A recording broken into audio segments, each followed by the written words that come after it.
Bismillahirrahmanirrahim. Alhamdulillahi rabbil alamin.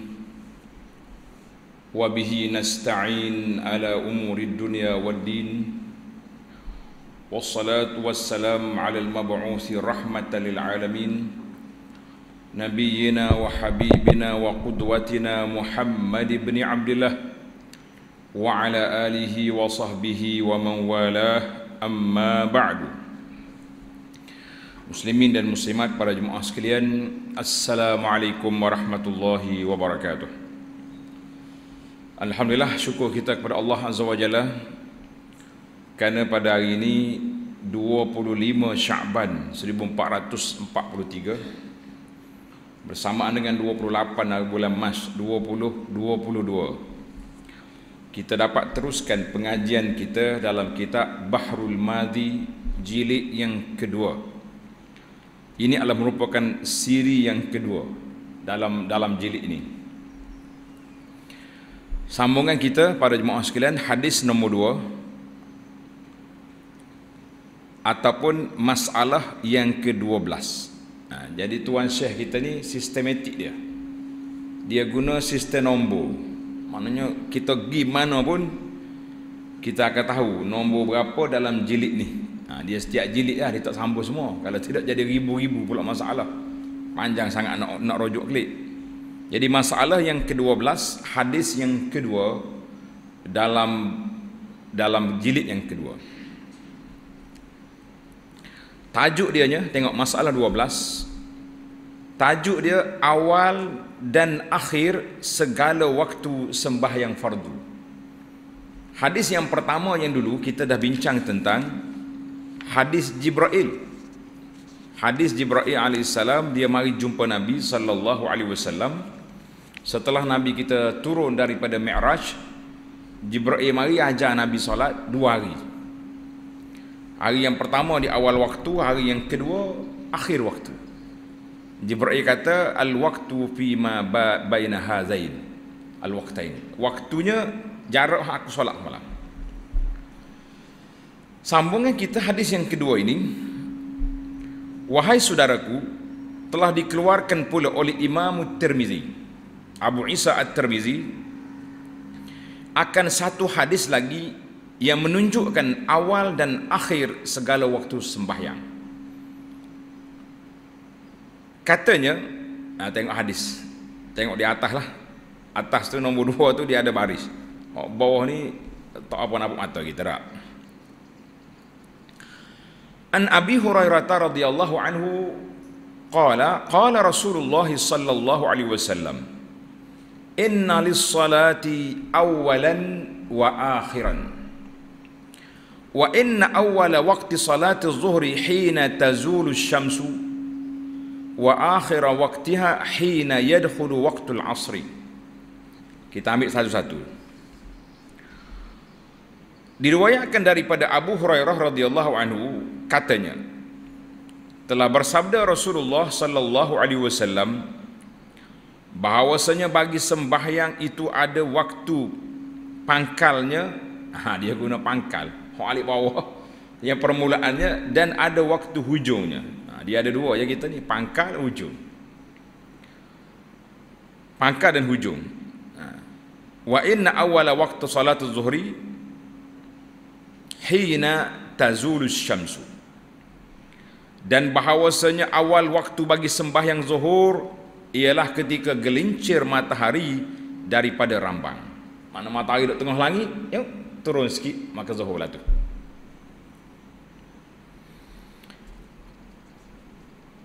Wa akhiru waqtiha hina yadkhulu waqtul 'ashri, dan akhir waktu zuhur itu ialah ketika masuknya waktu asar. Mudah ya dia. Maknanya zuhur ni satu waktu ya. Zuhur, asar, habis. Wa inna awwala waqtal 'ashri wa inna awwala waqti salatil 'ashri hina yadkhulu waqtuha, dan bahawasanya awal waktu bagi sembahyang asar pada ketika masuk waktunya. Wa inna akhira waqtiha hina tasfarru syamsu, dan bahawasanya akhir waktunya ketika kuning matahari. Matahari kuning, gelap dah tu, itu akhir waktu dia.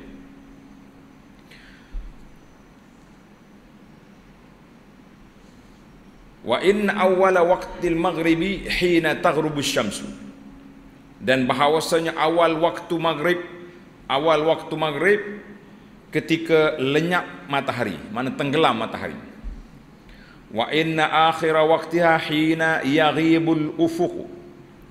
Dan bahawasanya akhir waktunya ketika hilang syafaq. Syafaq tu warna merah langit. Sekarang ni kalau kita keluar tengok ke tingkap tu nampak merah. Habis waktu, habislah waktu dia. Wa inna awwala waqtil isya'il akhirah hina yaghibul ufuq. Dan bahawasanya awal waktu isya yang akhir iaitulah ketika hilang syafaq. Syafaq tu warna merah di langit. Wa inna akhira waqtiha hina yantasiful lail. Dan bahawasanya akhir waktunya ketika pertengahan malam. Wa inna awwala waqtil fajri hina yatlu'ul fajru. Dan bahawasanya awal waktu fajar ketika terbitnya fajar. Wa inna akhira waqtiha hina tatlu'us syamsu. Dan bahawasanya akhir waktunya ketika terbit matahari. Hadis ini rawahu At-Tirmizi dan juga diriwayat oleh imam-imam hadis yang lain, di antaranya Imam Ahmad dalam Musnad. Alhamdulillah, kata di para muhaqqiq, sanaduhu sahih. Hadis ini sahih. Kata Abu Isa At-Tirmizi, dan pada bab ini ada riwayat daripada Abdullah bin Amru.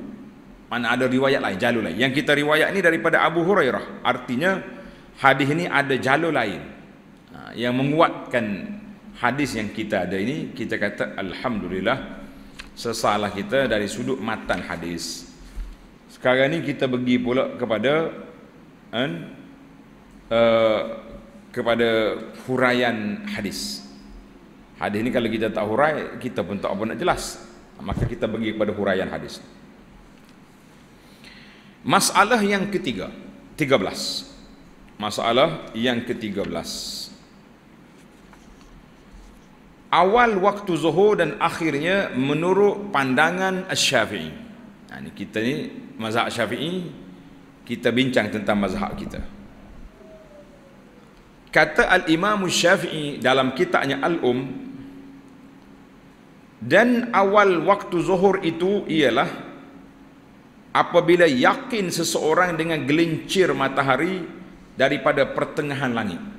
Maknanya kita duduk sini, matahari duduk tengah-tengah langit, dia undur turun sikit, itu masuk dah waktu zuhur. Dan bayang-bayang matahari pada musim kemarau itu beranjak ia hingga tiada ada bagi sesuatu yang terdiri tegak pada masa tengah hari bayang sama sekali. Mana kalau kita itu dipanggil musim panas, tak ada langsung bayang itu. Maka apabila sudah jadi demikian itu, maka jatuh bayang-bayang bagi yang berdiri tegak itu mengholor ke matahari hidup. Matahari bergerak, matahari hidup ni. Maka sungguhnya telah gelincirlah matahari.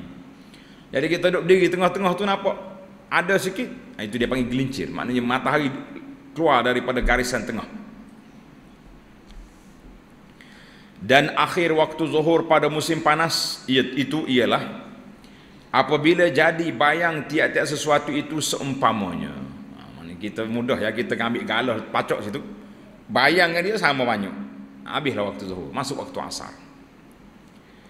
Maka apabila melampaui bayang-bayang tiap sesuatu itu seumpamanya dengan suatu daripada barang yang ada ia, maka sungguhnya sudahlah keluar waktu zuhur itu. Mana kalau kita ambil benda letak sini sama banyak, lebih sikit masuk habis dah zuhur, masuk waktu asar. Mudah ya kita nak mengaji ni. Lah ni mudah tak tahu matahari di mana, pakai tengok, pakai cahaya ke kalender, percaya ke jam ada apa ni, takwim ada ni, alhamdulillah banyak dah mudah kita ni. Baik. Maka masuklah waktu asar, tiada perceraian antara keduanya melainkan barang yang aku telah sifatkan. Lihat dalam masalah 5.30 nanti ya, ada sikit perbahasan. Jadi zuhur ni satu waktu ya. Masuk zuhur, dia pergi sampai ke asar. Habis itu. Kita tengok pula waktu lain pula macam mana. Masalah yang ke-14. Awal waktu zuhur musim dingin, musim sejuk. Kita sini rasa macam tak apa nak jadi ya. Main sejuk dingin ni. Duk main musim hujan tak nampak ke satu. Kalau kita duduk di negeri Arab kita rasa musim dingin dengan musim panas jauh jarak tu. Musim sejuk ni 5.30 maghrib dah. Musim panas 5.30 baru asar. Maghrib pukul 7.30. Itu lama. Ana dalam hidup ni pernah merasai Ramadan di Mekah pada musim sejuk dengan musim panas. Kita rasa dua-dua. Oh, nikmatnya puasa musim sejuk ni dah. Sekejap ya maghrib. Tak ada nak rasa dahaga molek lagi. Maghrib dah. Musim panas agak masya-Allah. 3 gelas, 5 gelas satu depan tu nak ambil air sejuk. Alhamdulillah. Baik. Awal waktu zuhur musim dingin, musim sejuk, kata Imam Syafi'i dalam dan bermula bayang-bayang matahari dalam musim dingin dan rabi' itu panggil musim bunga, dan kharif musim luruh atau musim gugur dia panggil musim luruh. Itu berlainan dengan musim panas. Maka ketahuikan gelincirnya pada ini segala waktu dengan bahawa memandang kepada bayang-bayang itu dan mengintai akan kurangnya. Sedap dia dah. Kita tengok bayang, lepas tu kita intai dia undur macam mana. Maka bahawasanya apabila sampai ia ke penghabisan kurangnya bertambah kembali ia. Maka apabila bertambah kembali, kemudian daripada sampai ia ke penghabisan kurangnya, maka demikian itulah gelincirnya dan ialah awal waktu zuhur. Ini kena hidup di negeri musim sejuk, musim panas ni baru kita faham ni. Kemudian akhir waktunya ialah apabila diketahuikan bahawasanya telah sampai bayang-bayang itu serta khilafnya akan bayang-bayang saif. Saif itu bayang musim panas. Qadar barang yang adalah bayang-bayang tiap-tiap sesuatu itu seumpama pada musim panas. Payah sikit lah. Sebab waktu kita duduk di sana kita terasa ada dia pusing, dia tukar. Sekali kita nak pergi semaya tu tengah hari, bayang dia duduk alik ni, alik bangunan ni. Pada musim ni pula bayang dia gitu, dia gerak. Itu pergerakan. Sebab tu dia ada perbezaan di sini.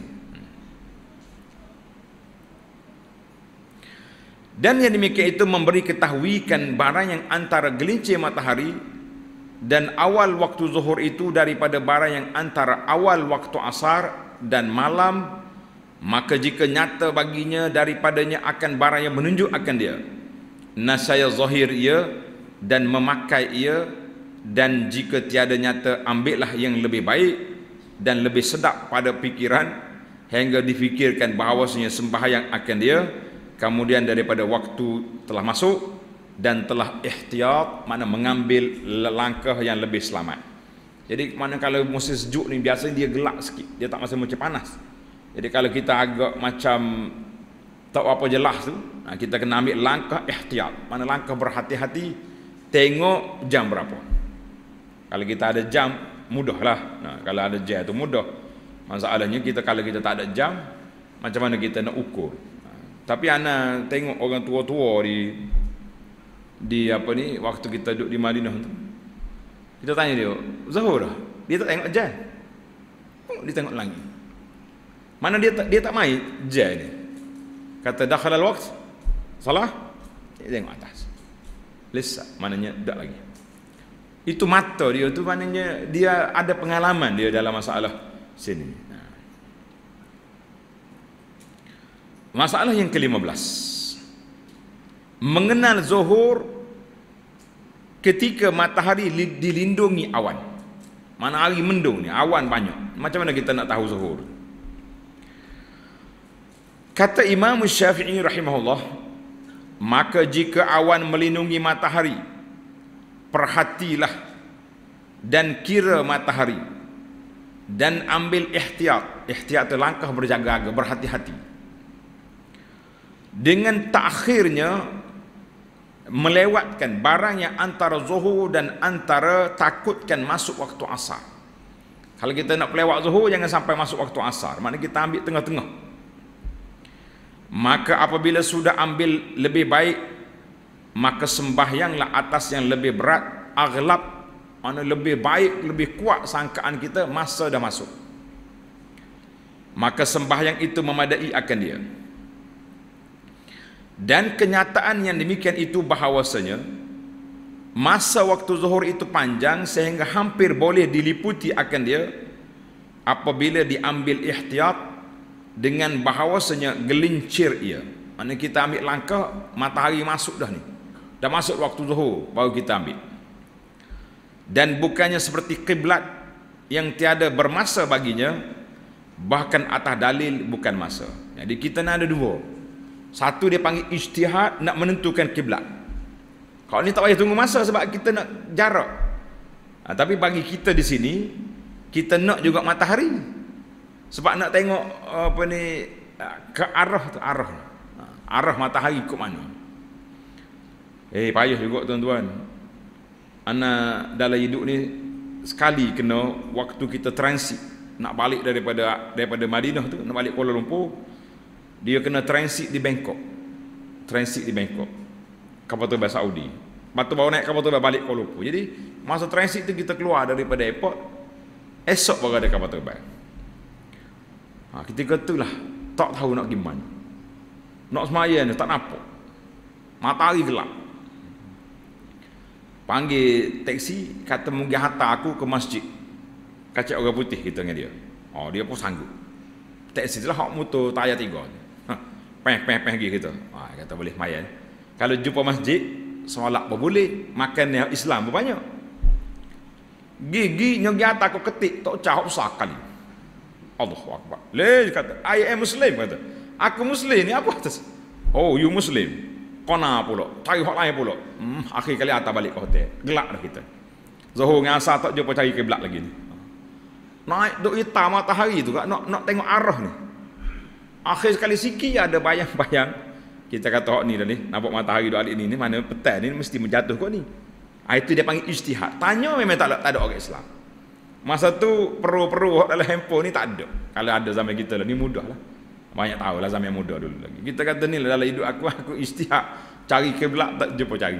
Ni solat kita tu solat dia panggil aghlab. Kita rasa tu ya jarak dia. Jadi bila kita nampak zuhur asar, isya kare apa pakai ikut tu lah. Itu dia panggil ijtihad. Maka dia kata aghlab di sisinya, mana kita kena ijtihad arah mana kita nak solat. Jangan bermudah-mudah. Maka sembahyangnya itu memadai akan dia. Mana kalau kita cari, kita semak, kita pun rasa ni dah, kok ni dah. Cukuplah kalau kita solat tak payah qada balik lah. Maka dan kenyataan demikian itu bahawasanya masa waktu zuhur itu panjang hingga hampir boleh diliputi akan dia apabila mengambil ihtiyat dengannya bahawasanya gelincir ia. Dan bukannya seperti kiblat yang tiada bermasa baginya, bahkan atas dalil bukan masa. Mana dalil dia petunjuk mana arah kiblat. Dan atas ini waktu dalil daripada masa dan tempat dan bayang-bayang. Maka apabila seorang itu memperbuat begini, mana dia ijtihad mencari petunjuk arah ni masa, maka tiadalah dia ulang balik sembahyang atasnya, tak payah ulang balik, melainkan bahawa mengetahui ia dengan yakin akan ianya telah sembahyang dahulu daripada gelincir. Maknanya lepas kita solat ada orang mari, no, belum masuk waktu lagi mu solat tu. Jadi ijtihad kita tadi secara automatik terbatal, tercancel kita punya ijtihad. Maka apabila mengetahui demikian itu, mengulanglah ia, ulang balik salat. Dan demikian itulah mengambil lebih baik dengan tiada dilitup oleh awan. Mana kalau kita kalau matahari nampak mudah, ni matahari tak nampak masalah. Masalah yang ke-16, sembahyang sebelum zuhur apa hukumnya?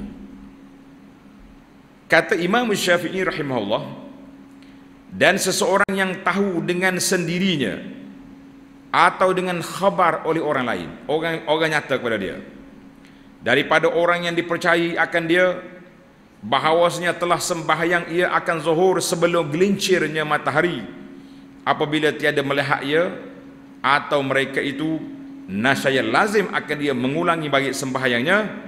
Maka jika membuat bohong seorang yang memberitahu akan dia sembahyang dahulu daripada gelincir matahari itu, nasaya tiada lazim ulang sembahyang, dan bermula yang ihtiyatnya bahawa diulangnya. Mana kita solat, patut ada orang bagi tahu, awak solat boleh waktu. Tapi ada orang kata, dia tu menipu tu.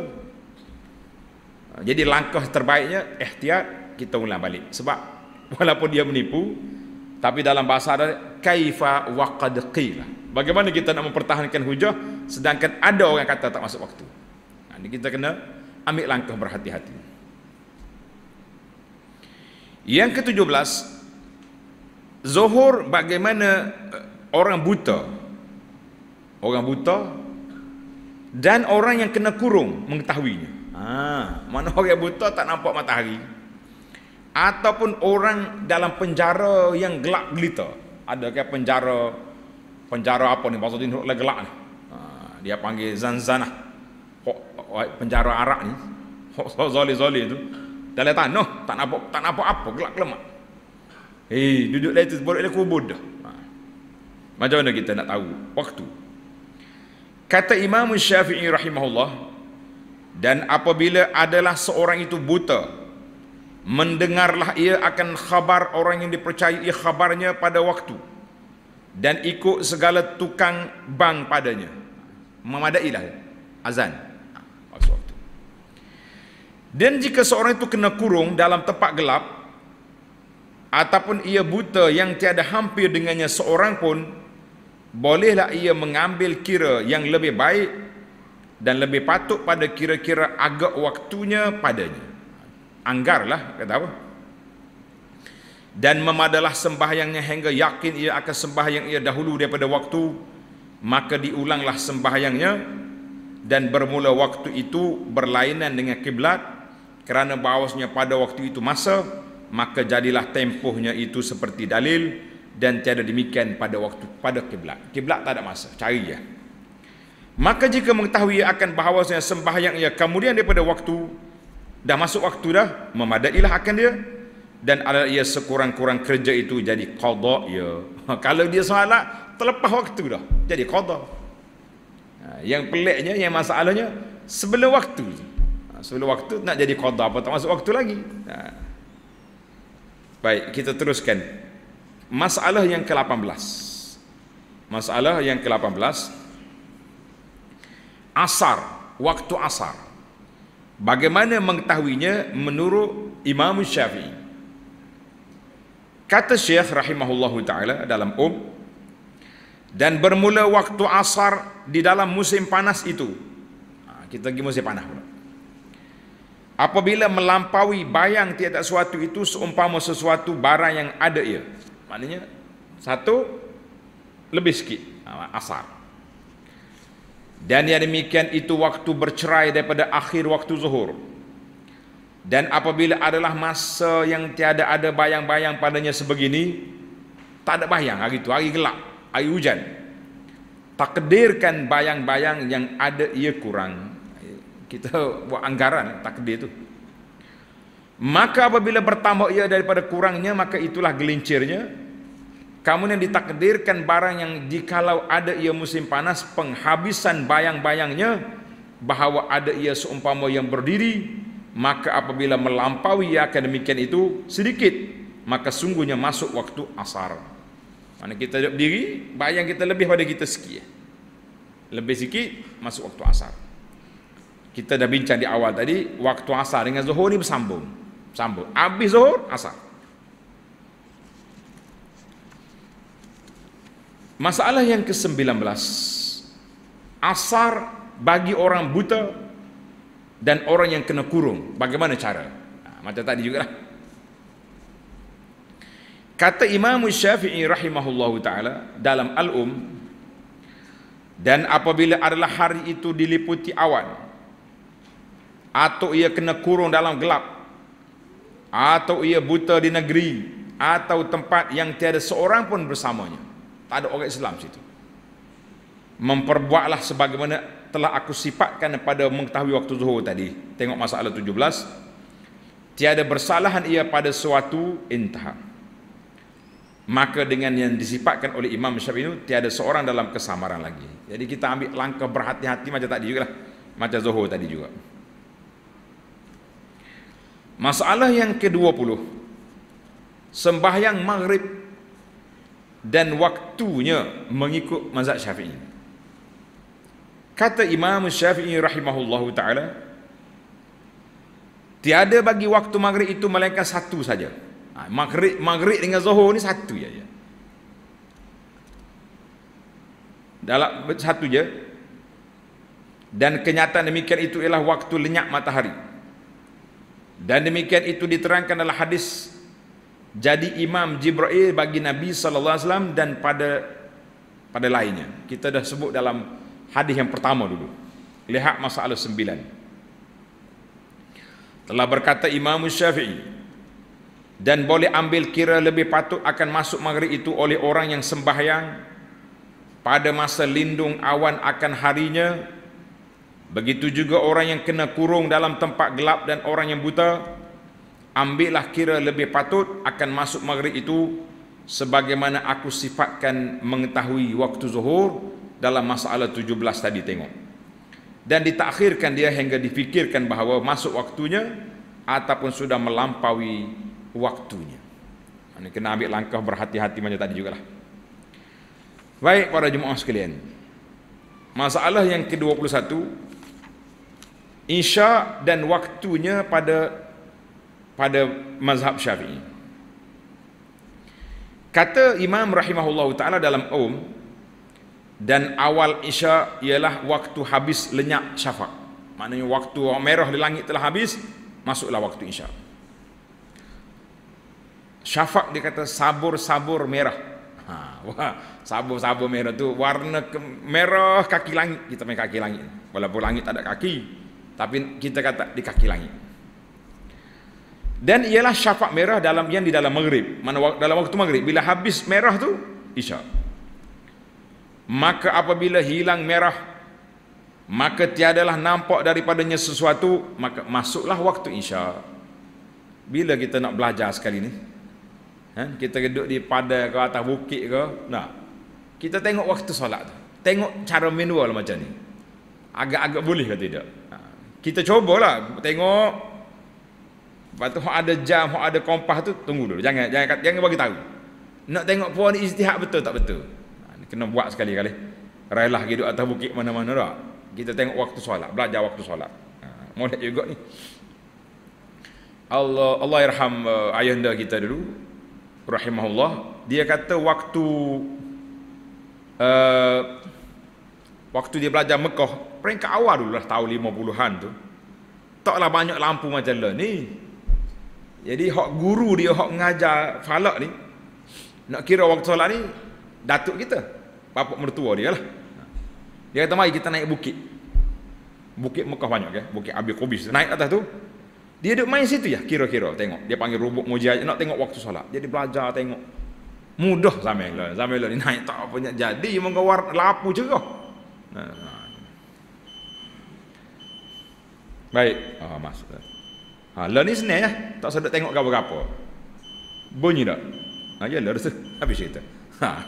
Itu dia panggil zan, ghalabatul zan. Selesai ada masalah kita. Masuk dah Isya. Warna merah ada, tak tahu merah apa, dia pakai nyala ni, jalan dah. Mudah. Zaman kita ini zaman nak kiamat. Kalau we tengok langit tak tahu satu ni.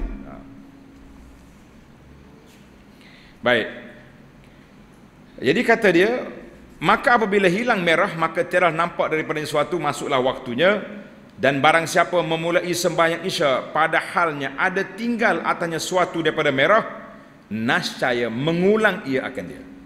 Mana kalau tak habis lagi merah tu, kena ulang balik. Mana tak masuk waktu. Kata Imam Syafi'i rahimahullah, manakala aku kata waktu ialah waktu pada masuk waktu dalam sembahyang, maka jangan seorang masuk dalam sembahyang melainkan kemudian daripada masuk waktunya, dan jangan dikerjakan padanya sesuatu melainkan kemudian daripada waktunya, dan jangan takbir sekalipun dahulu daripada masuk waktunya, kerana takbir itulah pintu solat. Bila kita takbir, mana masuk solat kita? Maka apabila masuk seorang akan takbir sembahyang daripada dahulu daripada waktunya, nascaya diulang balik solat, sebab dia mula solat. Walaupun kita kata waktu kita takbir tak masuk waktu, tapi bila kita sudah takbir Allahu Akbar, masuk dah waktu, tak sah, sebab takbir tu belum masuk waktu. Ini persoalan dia. Masalah yang ke-22, waktu subuh dan waktunya menurut Imam Syafi'i. Katanya rahimahullah, dan apabila nyatalah fajar yang akhir itu menyingsing. Dia fajar tu ada dua. Pasal tu dia kata dalam hadis tadi fajar yang akhir. Sebab dia fajar tu ada dua. Dia panggil fajar sadiq dengan fajar kazib. Fajar kazib, fajar bohong ni dia gini, dia naik gini. Naiklah fatah. Gitu, curah gitu. Itu dia panggil fajar kazib. Kalau fajar sadiq, dia melentang gini. Waktu balik daripada Mekah, tuan-tuan hok naik kapal terbang tu, hok duduk tepi tingkap, buka tingkap tengok. Kita akan nampak. Kalau cahaya gini, itu bukan waktu subuh lagi. Kalau cahaya merah langit tu, subuh dah tu. Boleh semaya, boleh kejut kawan-kawan mai subuh. Kejap ya, sebab kita balik ni kita berlawan matahari. Matahari jalan kita gini. Cepat. Kalau pergi Mekah, kita ikut matahari, lambat. Lepas tu kita semaya Zuhur di Kuala Lumpur, kita boleh semaya Isya di Jeddah, Mekah, Madinah. Sebab kita ikut matahari lambat. Buka puasa pun lambat. Kalau orang pergi bulan Ramadan ni pergi umrah, dia lambat buka puasa dia. Kita terbang sini pukul 9.30. Pukul 9 petang. Sejam setengah lagi nak buka puasa dah. Tapi bila kita naik, lambat lagi tu. Mungkin 3 jam lagi baru jumpa maghrib atau lebih. Jadi waktu maghrib atas kapal terbang, dia tak pakai dah. Kelenda-kelenda ni tak pakai. Jemaah dia tanya, dia tu ustaz, kita nak pakai kelenda takwi mana? Kok tapi Kuala Lumpur ke Kota Baru? Kata tak pakai belakang tu. Takwi kitanya atas kapal terbang, tengok matahari terbenam, boleh. Ana sekali satu hari bulan Ramadan saya balik daripada Kuala Lumpur nak balik Kota Baru. Pilot tu dia bagi isytihar, tuan-tuan dan puan-puan, waktu maghrib hari ini di atas kapal terbang kita pukul 7.45. Kejut. 7.30. Dia tu bawah, ni kita duduk atas. Dia berbeza. Bila duduk atas tu, duduk tinggi, jauh mata kita nampaklah kita terbenam pada mata kita. Kena tunggu. Mana habis orang lain sudah makan nasi nak pergi tarawih dah kita baru buka puasa atas kapal terbang. Itu dia panggil kaedah. Mari kita berhabis kita. Waktu subuh dan sembahyang ia akan subuh itu pada awal barang yang yakin. Maka barang siapa sembahyang akan dia dahulu daripada nyata fajar akhir itu menyingsing, ia mengulangi akan sembahyangnya. Kena ulang balik. Dan sembahyang ia akan subuh itu pada awal barang yang yakin fajar itu menyingsing hingga keluar daripadanya gelap. Bila cerah nak naik matahari dah habis waktu dah. Kata Imam Syafi'i rahimahullah ta'ala, dan tiada habis subuh itu hingga terbit matahari. Subuh ni agak panjang. Selagi tak cerah, betul-betul tak ada. Hingga terbit matahari dahulu daripada sembahyang daripada satu rakaat, dan bermula rakaat itu ialah rakaat dengan sujudnya. Mana kalau orang masuk solat satu rakaat sebelum terbit matahari, dah lagi subuh. Man adraka rakaatan faqad adraka salah. Siapa dia sepak satu rakaat, dah. Mana bukan qada lagi tu, kira jadi lagi. Rakaat tu sekali dengan rokok dan sujudnya. Dan barang siapa tiada sempurna satu rakaat dengan sujudnya, dahulu daripada terbit matahari, maka sungguhnya luput akan dia oleh subuh. Jadi dia semaya tadi tu kira qada dah, habis dah waktu subuh, sudah tamat waktu subuh. Kerana sabda Nabi sallallahu alaihi wasallam, man adraka rak'atan minas subhi qabla an tatlu'a asy-syams faqad adraka as-subhu. Siapa yang mendapat akan satu rakaat daripada subuh sebelum terbit matahari, maka sungguhnya mendapat ia akan subuh. Tamatlah kita bicara kita secara ringkas-ringkasnya hadis yang kedua. Subhanakallahumma wa bihamdika asyhadu an la ilaha illa anta astaghfiruka wa atubu ilaik. Wa sallallahu ala nabiyyina Muhammad wa ala alihi wa sahbihi ajma'in walhamdulillahi rabbil alamin.